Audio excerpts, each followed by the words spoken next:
Bem-vindo a mais um vídeo. Aqui é o espaço para quem quer mais vida e menos rótulos. Hoje eu não estou sozinha. Eu estou com a doutora Lilian, ginecologista, especialista em uroginecologista e sexualidade, doutora Mariana, cirurgiã bariátrica e metabólica. E hoje a gente vai falar sobre síndrome do ovário policístico.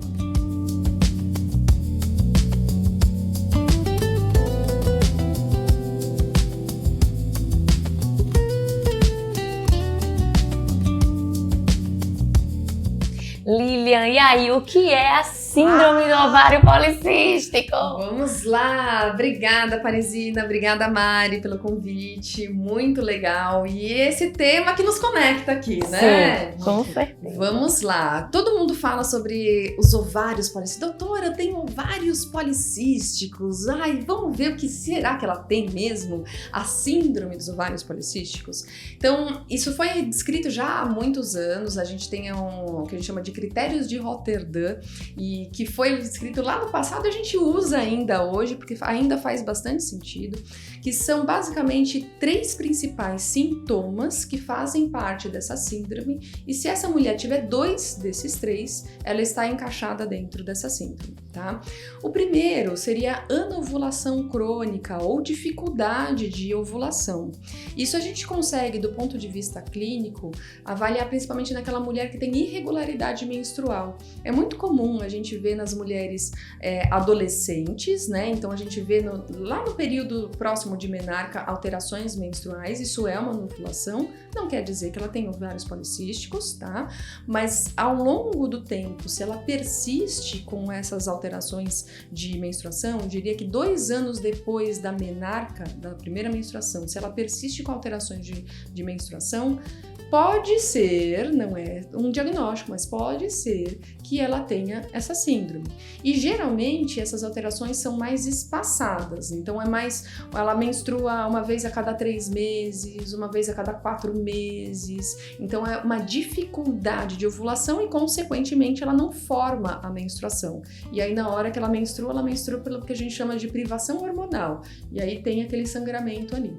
Então essa seria um dos primeiros critérios clínicos, mas tem, do ponto de vista laboratorial, a gente também pode comprovar essa anovulação com alguns exames, que é a partir da menstruação, a gente conta quando seria mais ou menos a ovulação dela, mais uns 14, 20 dias aí, que seria uma ovulação, para colher um exame chamado progesterona, que a progesterona ela só é produzida depois que existe uma ovulação. Se não ovulou, essa progesterona não é produzida e às vezes a gente consegue um auxílio diagnóstico com esse exame.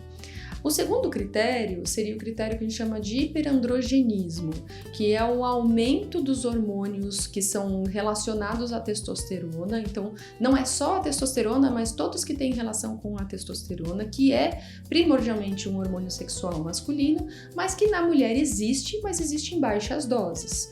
Quando ele existe em altas doses, ele pode dar alguns sintomas, como aumento de pelos, e não é só pelos no lugar que a mulher já tem pelos, nas axilas, braços, ela vai tendo em lugares que geralmente a mulher não tem, rosto, queixo, peito, costas, barriga, bumbum. Então ela começa esse aumento de pelos que é mais próprio do perfil masculino.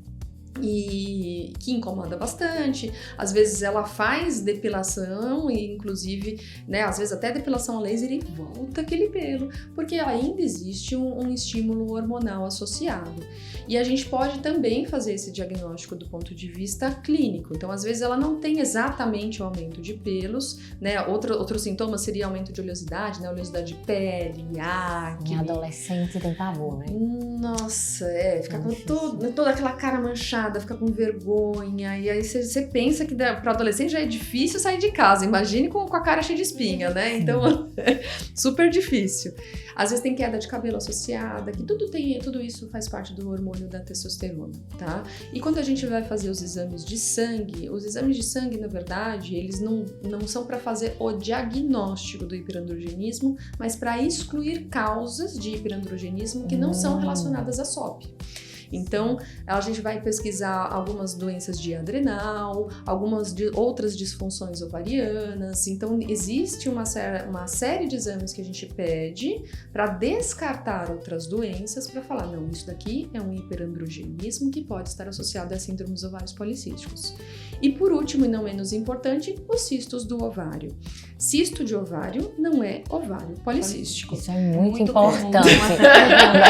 Essa pergunta, Lilian, porque o que a gente tem aqui no consultório é, chega paciente com esse ultrassom, com esse diagnóstico. Doutor, eu tenho SOP. Tem um síndrome do ovário. Ela já saiu do ultrassom achando que tem. Exato. O ultrassonografista já falou, já mandou o recado, então ela fica desesperada. Doutor, eu tô com diagnóstico, mas eu nunca senti nada. Estou aqui porque fui achada do ultrassom, no meio do ultrassom, de toda, né, todo o rastreio, check-up. Exatamente. Então, isso é muito bom a gente colocar, né, todos os pingos nos is. Então, existe cisto de ovário por diversas causas, até cisto de ovário de ovulação, tá? Existe esse tipo de cisto. Existem vários cistos dentro do ovário que a gente chama de folículos antrais, que às vezes só tá dizendo que a mulher é fértil, tá? Então quando a gente vê que tem vários folículos assim, fala, opa, tá cheio de fertilidade aqui. E não é às vezes uma doença, às vezes você tá falando que ela tá tudo bem, tá? Tem dentro desses critérios, eles falam em números, né? Números de folículos, tamanho de ovário, para a gente colocar isso como ovários policísticos, mas mesmo que tenha ovários policísticos, não tenha síndrome dos ovários policísticos. Então, para ter a síndrome, ela precisa ter 2 dos 3 critérios que eu falei. Então, relembrando, anovulação crônica, hiperandrogenismo e os ovários policísticos, tá? Então, se ela tiver 2, já excluiu todas as outras causas, aí a gente faz o diagnóstico de síndrome dos ovários policísticos. Tá? Perfeito. A gente sabe que tem uma relação importante da obesidade, a resistência insulínica com a síndrome do ovário policístico, né? Mas a gente recebe muito essa pergunta.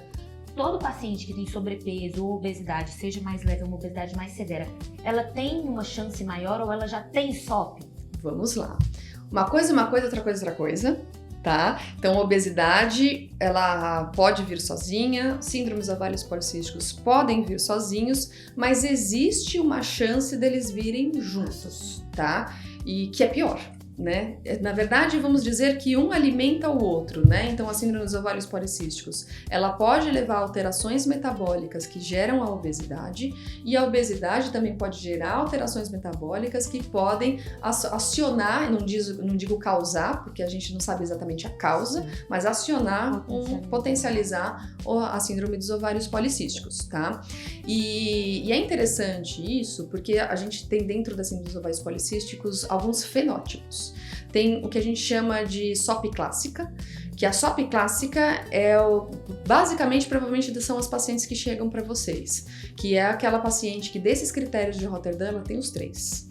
Então, ela tem a obesidade, né, que geralmente está associada à síndrome, ela tem a anovulação crônica, hiperandrogenismo, e os ovários policísticos, tá? É o que a gente chama de SOP clássica, e geralmente ela vem montadinha, assim, vem com obesidade, vem com aumento de pelos, tal.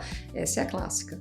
Os outros fenótipos, tem mais 3 fenótipos, eles faltam um desses 3 critérios, tá? Então, um não vai vir com a anovulação, o outro não vai vir com hiperandrogenismo e o outro não vai vir com os ovários policísticos. E nessas alterações, nesses outros fenótipos, pode ser que também não venha com obesidade. Então, às vezes, tem mulheres magrinhas e que tem a síndrome dos ovários policísticos, tá? Porque ela não tem a SOP clássica ou não teve aí algumas outras alterações, tá? E Lilian, quando as manifestações clínicas da SOP, os sintomas, geralmente se iniciam? A gente não sabe por que acontece, mas a gente sabe que existem alguns gatilhos e o gatilho hormonal é fundamental. Então, geralmente essa mulher, ela começa na adolescência, né? Seja aí nos seus 15, 16 anos, 17 anos, 20 anos. E como ela tem os hormônios estão, né, bombando ali, geralmente acaba sendo um gatilho para aparecer. tá? Mas ela pode aparecer um pouco mais tarde também. Então pode ser que ela passou ali ilesa nessa fase, mas ela tem uma tendência genética e ela passa por alguns gatilhos ao longo da vida dela. Isso se chama epigenética, né? Então você tem a genética do negócio, mas tá quietinho ali. E aí você passa por um gatilho e aí o negócio você começa a se desenvolver. Então tem pacientes com 20 e poucos anos, 30 e poucos anos que começam a aparecer. Mas é na menacne, enquanto a mulher ainda menstrua, tá? Vamos dizer aí entre 20 e 30 anos é o mais comum. E os sintomas de SOP, ele pode sumir com o tempo? Tem alguma idade aí a partir daí que os sintomas somem? Então vamos Existe lá. isso? Igual a obesidade, é uma doença crônica. Tá? Então tem muita gente que fala assim, eu tinha SOP quando eu era adolescente, depois desapareceu. Tá? E aí a gente questiona duas coisas, era SOP mesmo? Então essa é a primeira pergunta, né? E a segunda coisa, se era SOP, pode ser que ela tenha mudado o estilo de vida, que hoje ela esteja com uma boa alimentação, exercício físico, que faz com que silencie essa doença e ela continue ovulando normal, sem pelos, bonitinho, e ela fica controlada. Então tudo depende de como que ela fez o tratamento ao longo da vida dela. E ela não vai sumir sozinho não vai sumir, tá? Algum tratamento, seja de mudança de estilo de vida, medicação, tem que ter uma ativação ali pro negócio dar uma sentada. Sim. E pensando nisso do tratamento, até que você tá conversando sobre isso, a gente pega muito, né, Pari, pacientes que chegam aqui pra gente, às vezes, pra avaliar fazer cirurgia bariátrica, a gente, nos critérios de indicação, obesidade grau 2 precisa ter alguma comorbidade. Elas chegam muitas vezes falando, eu tenho SOP, resistência insulínica e uso glifage, querendo usar como se fosse uma comorbidade pra indicação da cirurgia. Quando que essa paciente tem indicação de usar glifage, fazer esse tratamento medicamentoso relacionado à resistência insulínica e à SOP? Boa. Então a gente falou dos critérios de Rotterdam, né? Então que teve a anovulação, hiperandrogenismo e o aumento de cisto. Aí você fala assim, isso aí não é que doença boba, né? Pra quê, né? Não é nada boba. Ela tem uma alteração metabólica muito grande. Então o risco dessa paciente desenvolver uma resistência periférica à insulina, dela ter uma diabetes, de ter um aumento de colesterol, ter hipertensão, é muito alto. E isso também é um fator de risco para infarto e AVC. Então, tem muito risco cardiovascular, É muito importante falar disso, porque tem uma doença que eu vou falar daqui a pouco, que todo mundo fala dessa forma. É só SOP. Só SOP, a mesma coisa que falam. É só uma gordurinha no fígado, né, Mari? É só uma gordurinha. Só uma gordurinha no fígado, gente. Cirrose, Não. Cardiovasculação de abdômen Exatamente. sempre todo aparece. Exato. Todo ano aparece. Faça ultrassom, né, Mari? Todo ultrassom tem uma esteatose, uma gordurinha no fígado. E fica tratando como se fosse algo bobo. Nem trata, né? Às vezes. Nem Muitas vezes trata, exatamente. É uma gordurinha leve, faz anos que me acompanha, é como a SOP, né? Exatamente. Então a gente tinha muito essa dúvida, né? Quando o paciente teria essa indicação de entrar uma metformina, né? Que seria o glifage, por exemplo, que muitas usam. Exato. Então o tratamento da SOP também é multidisciplinar. Então, como a gente disse, essa paciente, pelo fato dela ter todas essas alterações metabólicas, ela precisa ter uma mudança de estilo de vida. Isso é fato. Tem mulheres que se tratam só com dieta e exercício. E claro que não é para todo mundo, mas dependendo do nível de SOP, às vezes é possível. Faz uma dieta bem balanceada, exercícios físicos regulares, e a gente vê que ela começa a menstruar de novo, ela começa a melhorar a fertilidade, ela melhora os pelos, a acne, porque ela começou com um estilo de vida mais saudável. Essa é a primeira linha de tratamento. Mas às vezes isso não é o suficiente, ou às vezes existe uma dificuldade, desde social ali, ela tô trabalhando pra caramba, tendo muito intenso, não consigo, ou às vezes tem bloqueios, né, que precisam ter trabalhados até com um psicólogo, né, uma compulsão alimentar, alguma outra questão que precisa ser trabalhada também. Esses são os casos que às vezes a gente precisa sim entrar com medicação.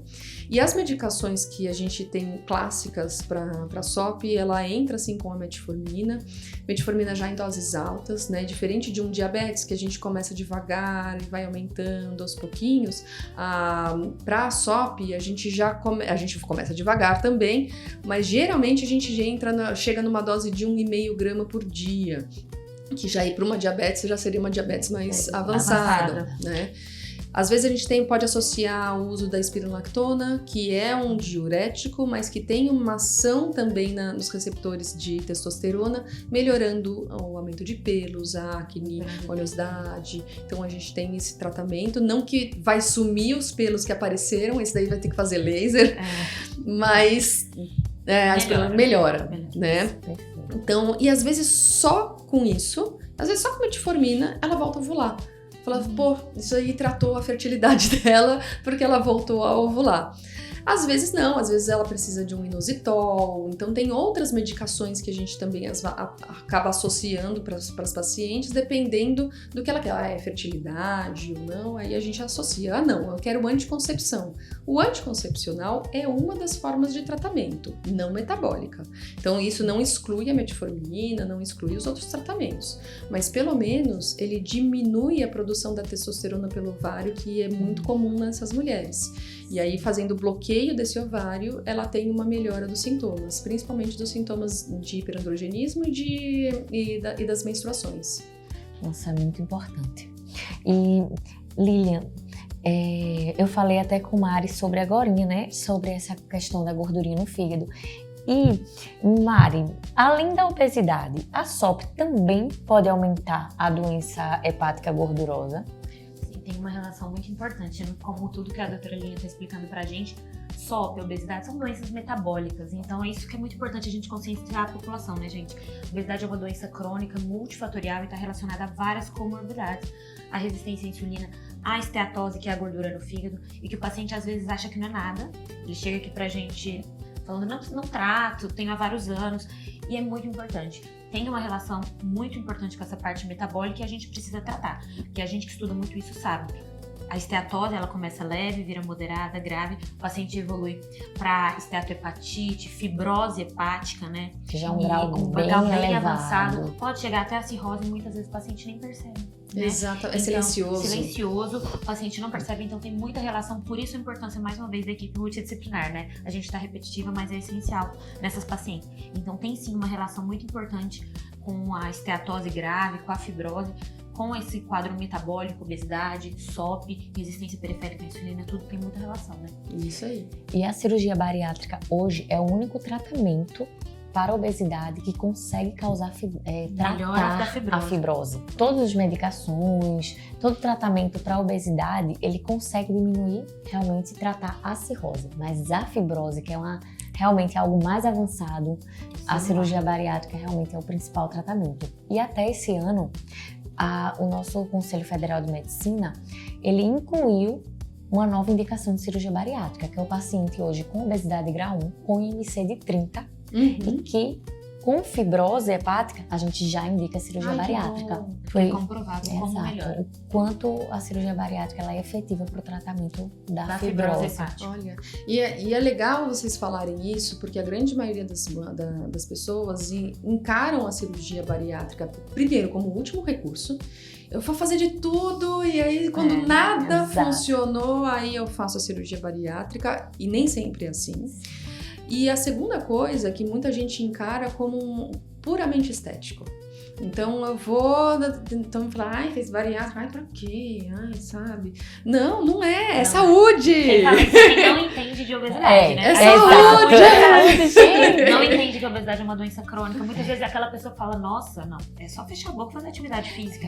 Mas quem é obeso de verdade, como os nossos pacientes, né, que a gente opera, elas sabem. Muitos já tentaram isso por anos, sofrem estigma da família, às vezes do marido e da vizinha, até ouve de alguém. Profissionais de saúde. Isso? Então, até profissionais de saúde de outras especialidades, a gente ouve muito. Então, as pessoas realmente não têm essa consciência da importância do tratamento da obesidade e que a cirurgia bariátrica está longe de ser uma cirurgia estética. A gente tenta falar isso muito para os nossos pacientes nos nossos canais.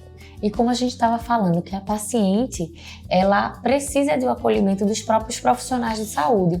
E recentemente, a gente teve uma paciente que realmente tinha um IMC em torno de 35, 36, e a gente notou várias pessoas questionando por que queria operar, e ela também nos falou isso. Mas na verdade ela tinha associado várias comorbidades, e como a gente não pode julgar o paciente no primeiro olhar, né? Como é importante o tratamento, porque a gente não está tratando a obesidade apenas, não é uma cirurgia estética, como você falou. Exato. A gente está tratando comorbidades e riscos futuros, né? Exatamente. E a gente percebe muito nessas pacientes, né? Às vezes jovens que não têm uma obesidade tão severa, elas chegam já sendo julgadas por várias pessoas. Tivemos uma paciente que não queria nem contar pra família que ia operar, né? Nossa, verdade. Foi recentemente. Sério? Ela escondeu de todo mundo, porque ela falou, todo mundo vai me julgar. E quando a gente tá lá operando essa paciente, né, durante a cirurgia laparoscópica, a gente vê como essa paciente é metabólica, a quantidade de obesidade visceral, o fígado extremamente gorduroso. É uma paciente que realmente precisa da cirurgia, que a cirurgia vai melhorar muito, não só a qualidade de vida, mas o risco cardiovascular dela. E às vezes por um preconceito e estigma de acharem que a cirurgia bariátrica é uma cirurgia plástica, uma cirurgia estética, a pessoa retarda esse tratamento. Exato. E às vezes ela nos procura já com uma obesidade muito mais severa, né? Não, risco de saúde muito grave, risco de infarto, AVC, não vale a pena. Não vale a pena. Não vale a Exato. pena. Importante tratar cedo. Exato. E vamos de mitos ou verdade. Quem tem SOP nunca vai conseguir engravidar? Mito! Então vamos lá, a gente já falou que existem vários tipos de SOP, tem SOPs que ovulam e tem SOPs que não ovulam. E mesmo as SOPs que não ovulam, elas ovulam de vez em quando, né? Então a gente falar que ela não vai conseguir engravidar é uma mentira, mas pode ser, ela dentro do grupo de mulheres, as mulheres com síndrome dos ovários policísticos, pode ter um risco aumentado de infertilidade, mas pode ser que ela engravide normalmente. Perfeito. Era exatamente a próxima. Quem tem SOP consegue engravidar naturalmente? Exatamente, consegue engravidar naturalmente, sim. Perfeito. Tem que tratar, né? Às vezes consegue espontaneamente, mas às vezes tem que entrar para um tratamento aí da própria SOP para conseguir fazer uma ovulação melhor. Perfeito. E muitas pacientes também perguntam: mulheres com SOP demoram muito a engravidar? Também é um mito, mas é isso que a gente falou. Pode ser que a mulher ela ovule no próximo mês e a gente não sabe, né? Porque ela tá ovulando de forma irregular. Então pode ser que ela engravide rápido. Pode ser que não, pode ser que demore bastante. Então não é uma regra, é um mito que ela não vai engravidar cedo, mas é Pode o mais acontecer. comum, Pode acontecer. pode acontecer. E riscos de complicações na gravidez é maior em mulher com SOP? Tá. Aí a gente entra muito em mulheres com SOP, né? Então ela já tem uma síndrome metabólica associada. Então o risco dela desenvolver, por exemplo, uma diabetes gestacional é maior, de ganhar mais peso na gestação é maior, e com isso ela aumenta a chance do bebê ganhar mais peso, dando mais riscos de parto prematuro, dando mais chance de ter hipoglicemia neonatal no bebê. Então existe um risco da própria gestação e um risco para o próprio bebê, inclusive depois do nascimento. Então, quanto mais ela conseguir controlar essa síndrome antes da gestação, ótimo, né? Como a gente falou, pode ser que ela até engravide sem tratamento, mas se ela conseguir um controle, principalmente do ponto de vista metabólico, da glicemia, né? Então, ela vai ter uma gestação mais tranquila e precisa ser uma gestação uma gestação de alto risco. Tem que ser acompanhado por um profissional que realmente está mais habituado a esse tipo de gestação, porque pode desenvolver todas essas doenças metabólicas na gestação. Perfeito. E falando ainda nessa questão do tratamento da SOP, que a gente conversou que existem várias formas de tratamento, mudança de estilo de vida, uso de medicação como a metformina, por exemplo, uso de anticoncepcional, as pacientes têm muita dúvida com a gente sobre a questão do anticoncepcional, porque todo mundo chega aqui com medo de fazer bariátrica e ter trombose. Nós vamos até fazer um episódio sobre anticoncepção, mas essa paciente que tem SOP, usa anticoncepcional, ela tem um risco maior de trombose do que a própria paciente de forma geral? Então vamos lá. A obesidade por si só já é um risco para trombose. Então a gente já parte desse princípio. Quando a gente usa anticoncepcional para SOP, vamos dizer que o melhor anticoncepcional para SOP é o anticoncepcional combinado, tá? O que é isso?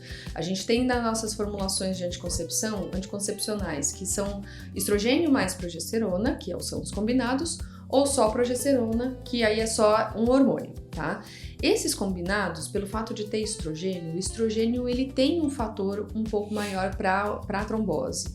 Alguns tipos de anticoncepcionais mais, outros menos, mas quando é combinado tem um fator de risco um pouco maior. A gente prefere esse tipo de anticoncepcional porque, principalmente nas mulheres que fazem cistos nos ovários, a gente consegue bloquear a formação desses cistos. Então eu consigo bloquear aquele ovário desde o começo do ciclo menstrual. Então ele não tem ativação dos folículos. Então na hora que você vê a paciente que está tomando o anticoncepcional combinado e faz um ultrassom, antes você via um monte de folículos, de repente você vê aquele ovário murchinho, ele parou de funcionar. E isso faz com que, do ponto de vista metabólico, isso também tenha uma ação mais positiva, tá? Quando a gente usa só a progesterona, eu não bloqueio a primeira fase, que é a fase de maturação desses folículos. Então, eu ainda tenho cistos no ovário, eu só não ovulo. Então, eu só bloqueio uma parte do ciclo. E aí isso vai desde do uso de progestagênios, né? Então, esses anticoncepcionais por via oral, por via implante, por via de injeção. Então, todos eles que têm só progesterona não fazem esse bloqueio inicial.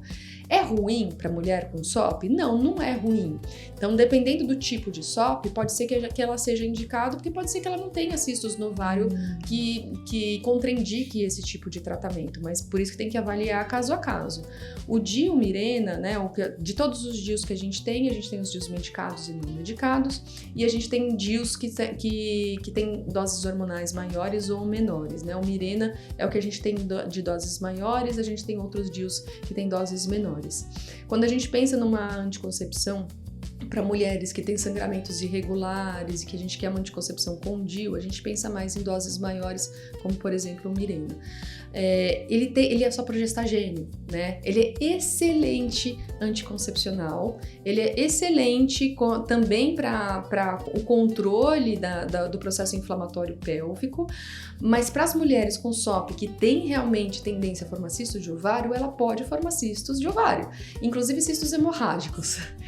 Então é uma questão, tá? Então quando a gente vai colocar, isso tem sempre a ser discutido com a paciente. Então se ela tem SOP e tem cistos no ovário, a gente prefere anticoncepção combinada. Ela tem risco aumentado de trombose, aí eu preciso pensar numa anticoncepção só com progestagênio. Perfeito. Nossa, eu já aprendi muito aqui, hein, Mari? Nossa senhora, aprendi muito, gente. Gostaria muito de agradecer a vocês, todo o compartilhamento hoje de conhecimento. E Lilian, onde é que eu posso te encontrar?